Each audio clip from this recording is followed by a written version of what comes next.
programa ni Mayor sa mga barangay. Aba, ay makinig na sa programa ni ay makinig na sa ating Mayor sa mga concerns at ang kanyang mga proyekto at plano para sa ating bayan. Kaya wag nang magpahuli sa balita. Makinig na kay Mayor Tonton Uy. Gusto ko healthy ka. Dito lamang sa 104.5 Radyo Natin Santa Cruz. At kung kailangan na ika'y paligayahin. Magandang hapon po sa ating lahat. Sa lahat po ng mga nakikinig ngayong hapon sa Radyo Natin Santa Cruz. Ito po ang inyong lingkod, Dr. Tonton Uy, sa programang Gusto Ko, Healthy Ka. Ayan, alam ko po na marami ang hindi ngayon nakatutok sa radyo dahil baka ina-expect po nila ay hindi kita makakapag-radyo ngayon. Anyway, salamat po sa Diyos at nagkaroon kita ng magandang boses ngayong hapon at wala po naman akong schedule ng barangay na aparunan. Pero kagagaling lamang po namin ni Tita Meli Aguirre tsaka ni sino bang kasama namin si Doc Emil Alvarez tsaka si Bro Mar Perilla at saka si Dennis Rico Hermoso sa Barangay La Mesa. So, happy birthday sa aming kamag-anak na si Nerissa Rodelas Arellano na nagbe-birthday po ngayon. And also, I would like to greet my wife's cousin, si Norman Arellano, ng welcome back to Marinduque and to Philippines.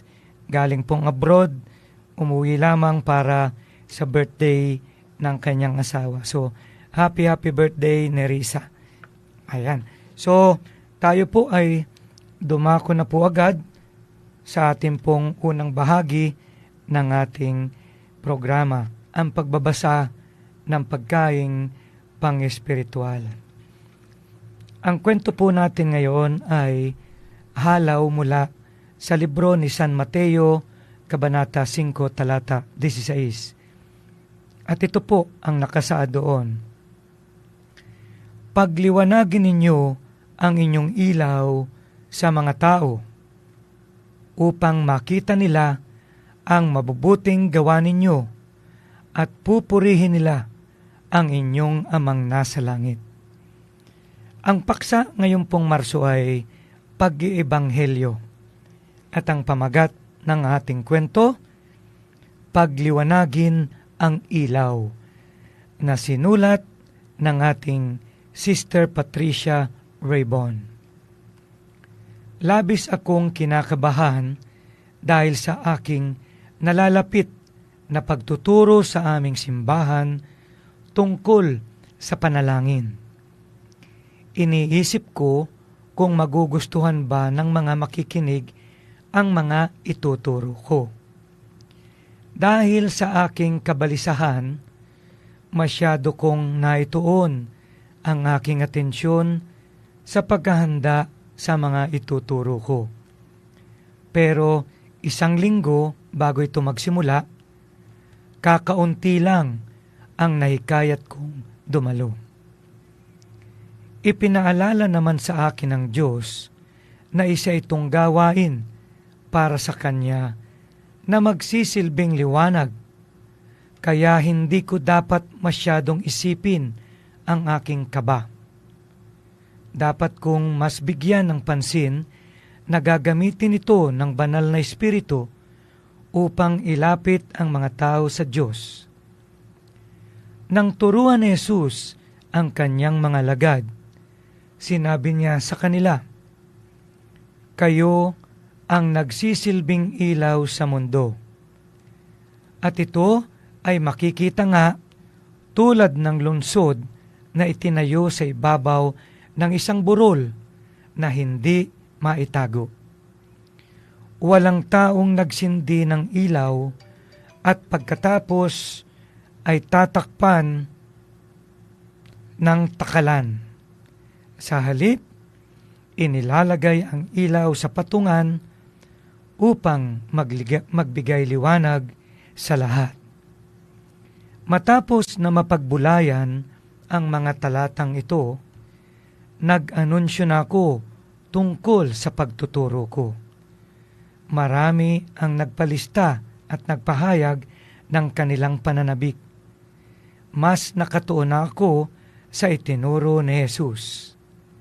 Pagliwanagin ninyo ang inyong ilaw sa mga tao, upang makita nila ang magbubuting gawa ninyo at pupurihin nila ang inyong amang nasa langit. Nagturo ako ng may kagalakan sa aking puso at idinalangin ng simpleng gawain kong ito para sa Diyos ay magsilbing inspirasyon sa iba na magliwanag din para sa Diyos. Mga kapatid, ito po ang mabuting balita at pagnilay-nilay natin ng banal na ebanghelyo. Salamat sa Diyos. Naku, napakaganda po nitong ating binasang ito. Ako po mismo ay nakaka-relate dito. Bakit? Ay nangyari po ito sa akin bago po ako magsimula na magbahagi o mag-sharing ng mga Bible verses dito sa programang Gusto Ko Healthy Ka. Ako po ay binalutan ng pangamba dahil mismong si Mrs. Si Susan ay ako'y inasaway. Para bagang ang sabi sa akin ay, huwag ka nang magradyo ng ganyan. Baka lalong kumaunti ang makinig sa iyo. Dahil siyempre, hindi naman po kayo sanay na at hindi naman po ako pari o pastor o ministro para mag-share nito. Pero alam nyo po, ako'y nangatwira noon kay Susan. Sabi ko'y, Susan, kahit kumaunti pa ang makinig sa programa ko, hindi ko na pwedeng pigilan ang sarili ko sapagkat nakakakuha po ako ng kalakasan ng isip, kalakasan ng tibay ng loob sa pagbabasa ko ng mga talata mula sa Biblia. At ito po'y wala namang nagturo sa akin. Subalit nabigyan po ako ng gabay ng ating spiritual advisor na si Pastor Paul at kita po ay nagabayan ng mga talata mula sa Biblia. At yun po ang simula. Kagaya po nung binasa natin dito, siya po ay mas nag-aalala na yung kanyang unang araw ng pagtuturo ay napunta doon sa kanyang pag-alala na kakaunti lang ang naikayat niyang dumalo. Subalit nung natutok po ang kanyang isip at atensyon ay doon sa aral na ibinibigay ng Diyos sa pamamagitan ng pagbabasa ng Biblia, hindi na po siya nag-alala kung madami o kaunti man ang kanyang matuturuan doon sa araw na yon. Kagaya rin po nung nangyari sa akin, hindi po ako natakot na lumiit ang makinig sa programang Gusto Ko Healthy Ka, sapagkat ang atin pong aral ngayong hapon ay pagliwanagin natin ang ating sariling ilaw. Ang ibig sabihin po nito, mga kapatid, mga kapanalig, yung buhay natin ay dapat magsilbing ilaw, gabay, kahit sa kaunting tao lamang. At yung kaunting taong yun na maaaring mahipo natin ang kanilang puso at ang kanilang pagkauhaw sa ating Panginoon ay maaaring magsilbing liwanag din sa ibang tao na malapit din sa kanila. At yan po ay magpapatuloy, dadami at dadami. Kaya sa inyo po na nakikinig sa akin ngayong hapon, alalahanin po natin ang aral mula kay San Mateo 5:16 na pagliwanagin natin ang ating mga ilaw sa sarili upang makita ng ibang tao ang ating mabubuting gawain at kanilang pupurihin ang ating Diyos at Amang nasa langit.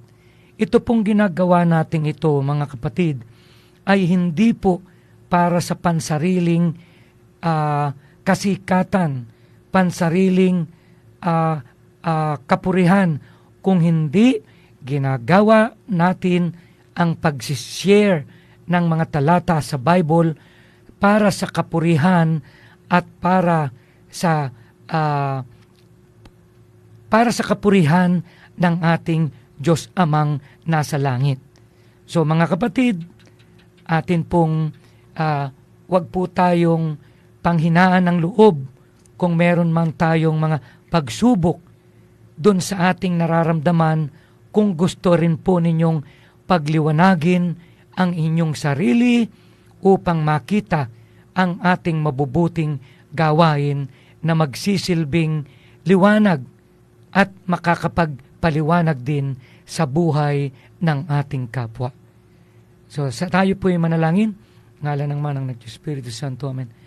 Diyos Ama nating dakila at lubos na makapangyarihan, kami po ay humihingi ng tawad sa aming nagagawang pagkakasala, sa amin pong nagagawang kasalanan dahil sa aming kahinaan, sa isip, sa salita, at sa aming mga nagagawa, maging sa aming mga nakakaligtang gawain. Kami po ay nag-aalay sa inyo, Panginoon, ng kataas-taasang kapurihan para sa iyong banal na pangalan, sa iyong kapangyarihan, sa iyong kadakilaan, at sa iyong pagmamahal sa aming lahat. Lord, maraming salamat sa araw-arang patuloy na binibigay ninyo sa aming buhay ng biyaya ng kalakasan, biyaya ng buhay, kalakasan ng isip, sa amin pong nararamdamang pagkagalakan at pagmamahal mula sa inyo. Patuloy mo pong gamitin ang aming sarili upang kami maging instrumento po ninyo, Panginoon, ng inyong pagpapaliwanag, at ang aming buhay ay magningas at magbigay ng liwanag sa maraming tao na aming nakikilala. At nawa ang liwanag ng ito, Panginoon, ay makapagpaliwanag din sa buhay ng aming mga kapatid. At nang sa ganon, ang inyo pong banal na pangalan ay higit pang papurihan ng mas maraming mamamayan. Panginoon, sa lahat ng mga may karamdaman na patuloy nakikipaglaban sa kanilang mga sakit, bigyan niyo po sila ng ibayong kaginhawahan sa kanilang nararamdaman. Tulungan mo po sila na mabigyan ng panibagong pag-asa na sila'y muling makababalik sa kanilang kalusugan, sa piling ng kanilang mahal sa buhay, upang makapagdulot pa po sa inyo ng ibayo pa pong kapurihan. At Panginoon, nawa sa lahat po ng nakikinig dito sa programa ngayon, nawa sila po ay mailigtas ninyo sa mga disgrasya at kapahamakan, at mabigyan din po ninyo silang lahat, Panginoon, ng kalakasan, ng mga pangangailangan sa pangaraw-araw sa buhay. At ito po, Panginoon, ay ating nawa ma-plus natin ang kanilang isip at puso, at pagningasin mo po ang kanilang damdamin na gustuhin din po nila na mapaliwanag ang kanilang buhay para sa aming kapwa, at upang ang iyong banal na pangalan ay higit na papurihan. At ang lahat ng ito, Panginoon, ay aming samot-dalangin sa matamis sa pangalan ng iyong anak na si Jesus, na siyang maghahari ngayon at magpakailanman. Amen. In the name of the Father, the Son, and of the Holy Spirit. Amen.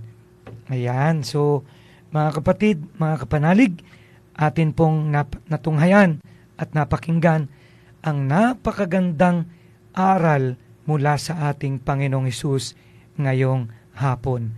Nawa, ito po'y maging gabay para sa lalong ikabubuti at ikararangal ng ating buhay sa mata ng ating Panginoon Diyos at sa mata ng ating kapwa-tao. Pagdating po, mga kapatid, sa ating COVID situation dito sa ating bayan, ay malugod ko pong ibinabalita sa inyo na 0 pa rin po ang COVID case sa ating Santa Cruz, Marinduque, sa bayan ng Santa Cruz. Ang natitira na lamang po ay 2 kaso ng active cases sa bayan ng Buwak. 2 na lamang po sa buong Marinduque. At yan po ay dahil na rin sa pagtutulungan nating lahat, sapagkat pataas ng pataas ang ating porsyento ng mga bakunado sa bayan ng Santa Cruz at sa buong lalawigan ng Marinduque. Kaya kung meron pa po na hindi pa po nagpapabakuna sa inyong bahay, ay hikayatin na po natin na kayo po ay na sila ay mabakunahan sa ating RHU1 at RHU2. Alright. So, sa ating pong pagpapatuloy ay meron po akong magandang balita. Okay? Ngayon po ay nalimutan yung aking mga imbitasyon. Kanina pong umaga ay dumalo po ako sa isang napakahalagang pagpupulong ng isa po sa kaagapay ng ating bayan ng Santa Cruz sa pagpapaunlad at sa pagpapalaganap ng pagtutulungan at pagkakaisa. Sapagkat kanina po, nagkaroon po ng motorcade sa buong Santa Cruz, ang kapatiran po ng Alpha Kaparo. At ang inyong lingkod po ay nagbigay daan na sila'y makapag-meeting o makapagpulong o makapagprograma sa multipurpose hall kaninang umaga. At ako po'y excited dahil yung pong kanilang mga national officers ay na dumating ay atin pong winelcome ng napakainit. At kung hindi po ako nagkakamali, ay ang mga miyembro po ng Alpha Kaparo na national officers ay mga doktor din po ito, mga dentista. Yung Luzon Grand Skeptron ay si Doc Joseph de Guzman. So siya po ay mataas ang katungkulan sa Luzon. Nandun din po si Dr. Kuya Kits Tolentino. And then nandun din po si Doc Edwin Trapal. Nandun din po ang chairman ng Board of Trustees. Siya po yung pinaka-senior na umattend kanina. Si Kuya Pikes. Kuya na rin po ang tawag ko sa kanya. At napakagaan po ng aking pakiramdam doon sa mga bisita natin kanina. At dumating din po ang Alpha Kaparo National Sergeant at Arms na si Kuya Ovis Genovis. Ayan. So sila po yung mga naging bisita natin at yung kanila pong mga butihing may bahay. Kasama rin po nilang nag-ikot-ikot sa bayan ng Santa Cruz. At bukas po, sila naman ay mamamasyal sa isla ng Maniwaya. At syempre, pag may pagkakataon, mapunta rin po sila sa Barangay Mongpong, sa rock formation po doon. So, excited po ako dahil ito pong 3 doktor na national officers ay mga kabrad ko din naman bilang mga ka-eagle natin sa Philippine Eagles. Kaya ang tawagan din po namin ay mga kuya naman. Ano po? Si Kuya Joseph, si Kuya Kits, at si Kuya Edwin. At tinawag ko na rin pong mga kuya, si Kuya Ovis at si Kuya Pikes. So congratulations po dahil ang Santa Cruz Council ng Alpha Kaparo ay recognized na po ng National Alpha Kaparo Council. At binabati ko po ang mga namumuno rito sa bayan ng Santa Cruz sa pangunguna po ni Chairman Eric Miras na kasama po ng ating bayan ng Santa Cruz sa mga programa katulad po ng mga blood donation at saka po sa community services, sa mga community activities na kanilang itinutulang. So, mabuhay po ang Alpha Kaparo at kanina po siyempre ang kanilang iyel lagi dyan ay long live.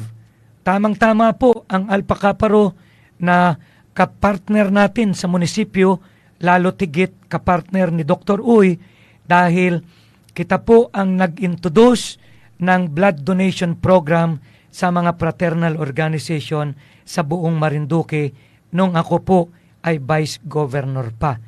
At meron po kitang ipuput up na dialysis center dito sa bayan ng Santa Cruz sapagkat yung kaibigan po ni Ninong Ramir Incabo na naging kaibigan ko na rin ay may proposal na po at napapayag na po natin ang butihing Governor Presby Velasco na ipapagamit natin through lease yung ating pong building sa likod ng ospital.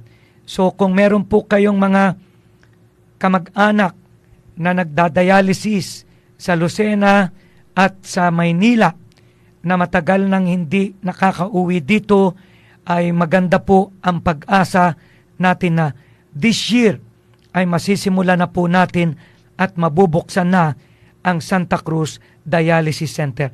Ito po'y private, pero ang inyo pong lingkod ang naging tulay upang sila'y akitin na mag-invest dito sa ating bayan. At sa tulong naman po ng ating butihing gobernur ay pumayag po siya na ating ililis yung building sa likod ng ospital na magiging dialysis center. Yan ay pinangako ko po sa inyo mga kababayan at hindi ko po nakakalimutang tuparin. And of course, magandang balita, bayan ng Santa Cruz. Kanina po ay formal na inoperate ang ating pong free wifi dito po sa poblasyon ng Santa Cruz. Ito po ay inilagay ay sa munisipyo, sa plaza at saka sa gymnasium. At ako rin po ang nag-request na malagyan ng free wifi ang ating ospital sa Santa Cruz District Hospital. At dahil kinulangani po yung wire kanina, meron pong request ang ating ospital na madagdagan ng isa pang portal o yung pinakang kung saan ka po makakasagap ng free wifi ay ako na po ang nagpabili ng dagdag na 60 meters na wire ng ating internet wifi. Para po sa inyong kaalaman, hindi po kita dapat mabigyan ng free wifi ng DICT dito sa Santa Cruz sapagkat kita po ay first class municipality. Subalit, dahil sa pakiusap po natin sa ating kaibigan na si Engineer Francis at nakita po niya ang aking pong commitment and involvement dito po sa DICT or Department of Information and Communication Technology ay kita po ay napagbigyan. Kaya po, pag wala po kayong wifi o load sa inyong cellphone o sa inyong bahay, pwede po kayong pumunta sa may munisipyo, sa may plaza at sa loob ng gym. May free wifi na po kita. Mag-register lamang po kita, makikita nyo po doon, free wifi.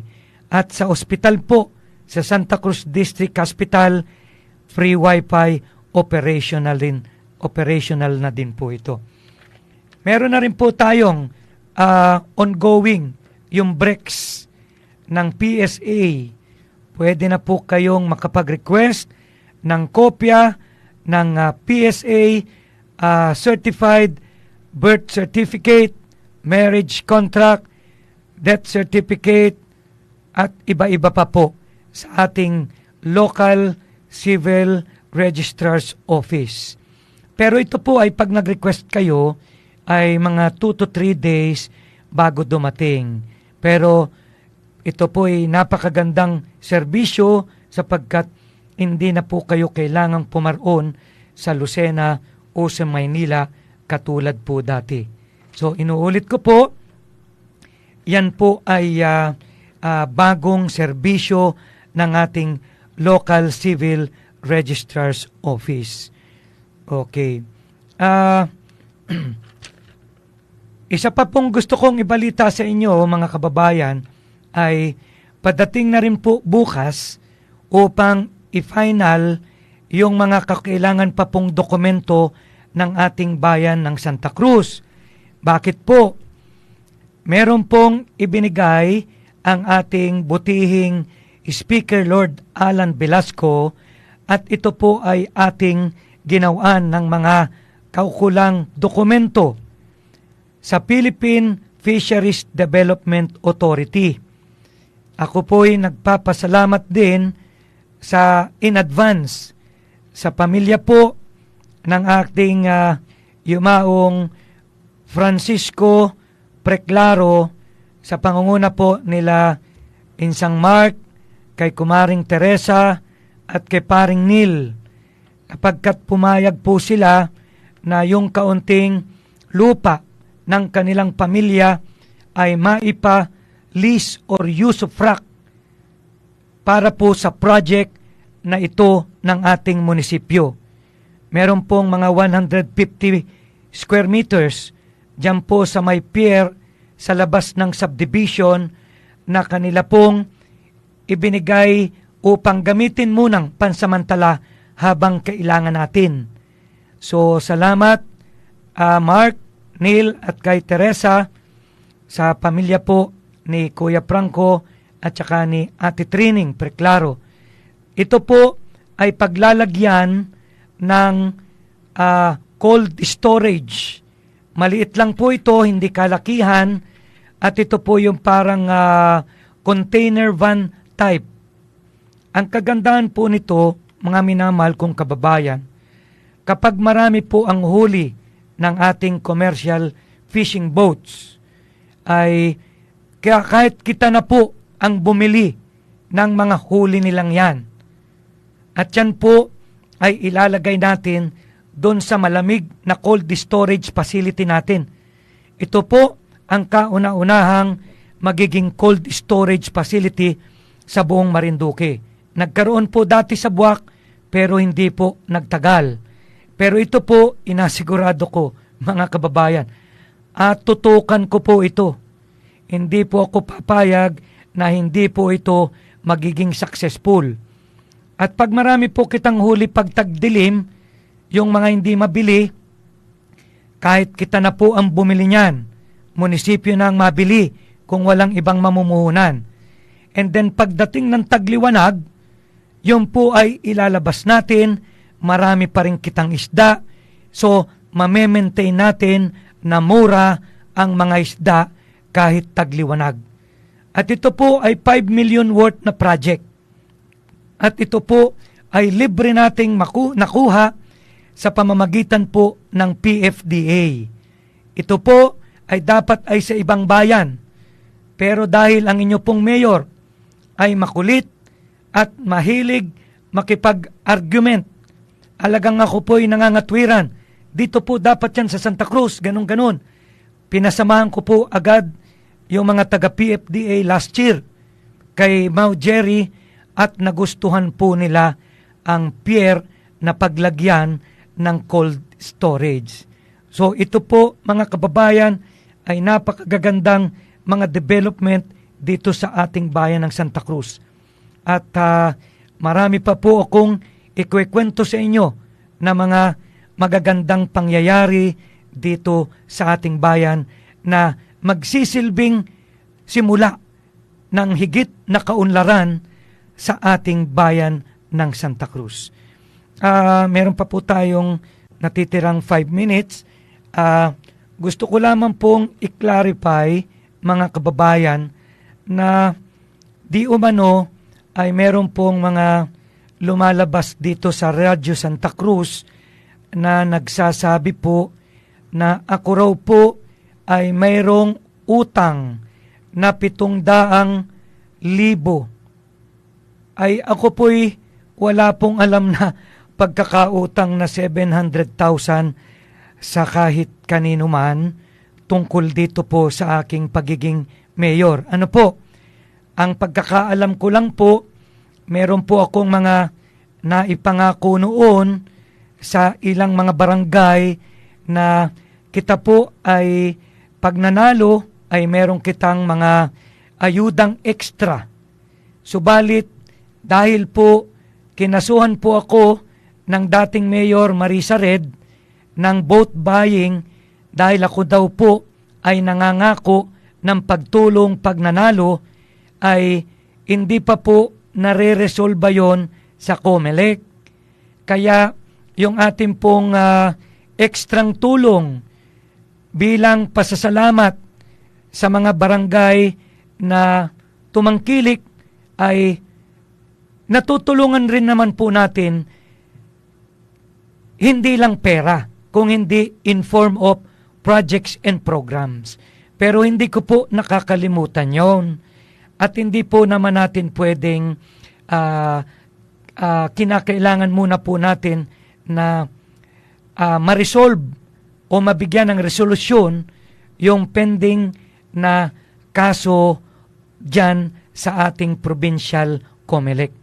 Pero sa ibang tao po ay ang alam ko lamang pong inagkautangan kong mga tao ay yung siyempre pag minsan meron po kitang mga katulad noon ako yung nakapag-project sa Taguig, nakapag-project din po ako sa Bicol, at nakapag-project din po ako sa ibang, nung hindi pa po ako nakapwesto, meron din po akong counting project dito sa Santa Cruz, at ngayon po sa may counting project po tayo, maliit na project sa ibang bayan. Siyempre nagkakautang po kita kuminsan sa mga materyales kapag kulang po yung ating mga pambayad. Pero sa mga tao po, hindi ko po alam kung ano po ang ibig sabihin ni Vice Mayor Geraldine sa pagsasabi ng 700,000 na pagkakautang ko. So, yun lang po gusto kong liwanagin. Pagdating po mga kababayan sa mga nangyayari sa ating munisipyo ay ito po hawak ko po itong COA report. Ano po? Ito po'y finding sa ating munisipyo nung ang mayor pa ay si Mayor Marisa. Unauthorized demolition of government property. Demolition of rural RHU in Pag-asa with book value of 1.226 million was pursued by the contractor in the absence of authority to dispose, contrary to the rules and regulation on the disposal of property and other assets of all government agencies. Nung mayor pa po si Marisa, ang contractor po ng RHU 1 ay sila Vice Mayor Geraldine, ang PBDC. At ang COA findings po, nakuha po kita dahil dinemolish nila yung lumang RHU 1 ng ang book value o yung mga pagigibaan, mga bakal, plastic, yung mga bubog, wire, bombilya, mga tubo, kahoy, yero. May book value po ito ng 1,226,000. Ito po, hawak ko po ngayon itong COA report. At ito po ay hindi na i-turn over sa ating munisipyo yung pinagibaan ng mga materyales. Kaya po, meron pong request ang dating Mayor Marisa noon na kasamang mga damages ay inasingil po niya sa DOH ang 2 milyon mula sa PBDC. Ito po ang nakalagay dito. Ayan. So, various communication with DOH were made by the local chief executive, si Marisa po nung time yon, regarding the request to deduct the amount of 2 million due to unauthorized demolition of RHU-1. And they have already sent a letter to PBDC dated May 30, 2019, demanding the payment of the above amount representing damages against the municipality regarding demolition of the said building. So, may demand letter na po si Mayor Marisa noon, kala Geraldine sa PBDC, na bayaran yung 2 milyon na hindi pa po nababayaran hanggang ngayon. At ito po ay nire-reiterate ko sa isang sulat. Ayan, so ito po yung, ay malaki rin po ito, 2 milyon na inademand ni Marisa noon na sinisingil kay Geraldine na hindi pa po nababayaran. Ay pag nagbayad po ito, pag ito po ay nabayaran, ay inasigurado ko po sa inyo mga kababayan, bili ko po ito ng losartan at amlodipine para dun sa ating mga mahihirap na mga kababayan na hindi makabili ng laging ng kanilang gamot. So ito po ay dun sa 1.226 million na halaga nung pinagibaan na hindi ibinalik o naiintrega sa munisipyo nung times ni Marisa. At ito naman pong 700 plus thousand na dinagdag para mag 2 million para sa damages against the municipality dahil nag-demolish po sila ng walang demolition permit. At dito po ay nag-apply din sila eventually ng demolition permit pero huli na. Na-demolish na po yung building. Kaya man din po mayroon po kitang kababayan noon na doktor na maigipot nag-retire agad ay muntik ng madamay dun sa kasuhan po dyan. So, ayun po, ipanalangin natin na mabayaran po itong 2 milyong ito para maibili ko po ng gamot ninyo na pang high blood. So, mga kababayan, hanggang sa susunod na po ulit, ako po ay magre-report na lang po uli ng mga kaganapan sa bayan ng Santa Cruz. At then at the same time, akin pong i-report din sa inyo ang mga ilan-ilan pong mga accomplishment ng ating administrasyon nitong nakarang 3 taon. Maraming salamat po. Until next time, magkita-kita po ulit tayo sa programang Gusto Ko, Healthy Ka.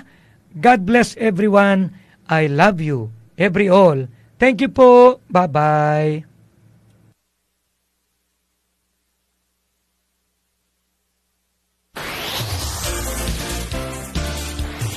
Ito ang radyo ng